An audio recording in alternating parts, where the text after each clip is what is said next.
Albert Einstein once said, everybody's a genius, but if you judge a fish by its ability to climb a tree, it will live its whole life believing that it is stupid. Ladies and gentlemen of the jury, today on trial we have modern day schooling. Glad you could come. Not only does he make fish climb trees, but also makes them climb down and do a 10-mile run. Tell me, school, are you proud of the things you've done?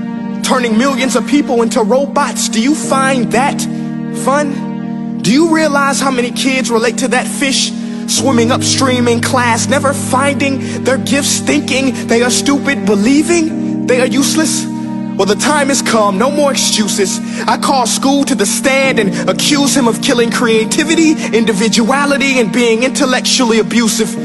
He's an ancient institution that has outlived his usage. So, Your Honor, this concludes my opening statement, and if I may present the evidence of my case, I will prove it.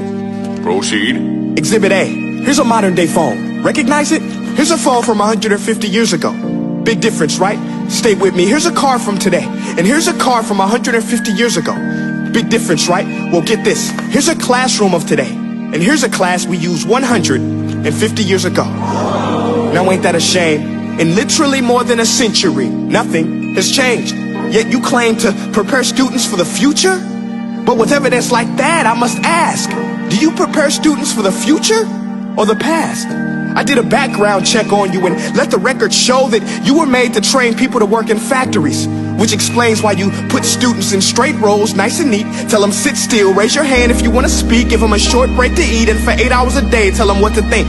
Oh, and make them compete to get an A letter which determines product quality, hence grade A of meat. I get it. Back then, times were different. We all have a past. I myself am no Gandhi.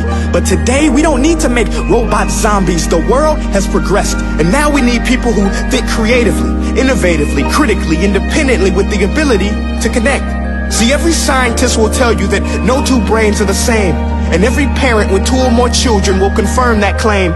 So please explain why you treat students like cookie cutter frames or snapback hats, giving them this one-size-fits-all crap. Watch your language. Sorry, Your Honor, but if a doctor prescribed the exact same medicine to all of his patients, the results will be tragic. So many people would get sick, yet when it comes to school, this is exactly what happens. This educational malpractice, where one teacher stands in front of 20 kids, each one having different strengths, different needs, different gifts, different dreams, and you teach the same thing the same way?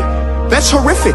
Ladies and gentlemen, the defendant should not be acquitted. This may be one of the worst criminal offenses ever to be committed. And let's mention the way you treat your employees. Objection. Overruled. I want to hear this. It's a shame. I mean, teachers have the most important job on the planet, yet they're underpaid? No wonder so many students are short-changed. Let's be honest, teachers should earn just as much as doctors, because a doctor can do heart surgery and save the life of a kid, but a great teacher can reach the heart of that kid and allow him to truly live. See, teachers are heroes that often get blamed, but they're not the problem. They work in a system without many options or rights. Curriculums are created by policymakers, most of which have never taught a day in their life. Just obsessed with standardized tests. They think bubbling in a multiple choice question will determine success. That's outlandish. In fact, these tests are too crude to be used and should be abandoned, but don't take my word for it. Take Frederick J. Kelly, the man who invented standardized testing, who said, and I quote, "These tests are too crude to be used and should be abandoned." Ladies and gentlemen of the jury, if we continue down this road, the results will be lethal. I don't have much faith in school, but I do have faith in people. And if we can customize healthcare, cars, and Facebook pages, then it is our duty to do the same for education, to upgrade it, change it, do away with school spirit, because that's useless. Unless we're working to bring the spirit out of each and every student, that should be our task. No more Common Core. Instead, let's reach the core of every heart in every class. Sure, math is important, but no more than art or dance. Let's give every gift an equal chance. I know this sounds like a dream, but countries like Finland are doing impressive things. They have shorter school days.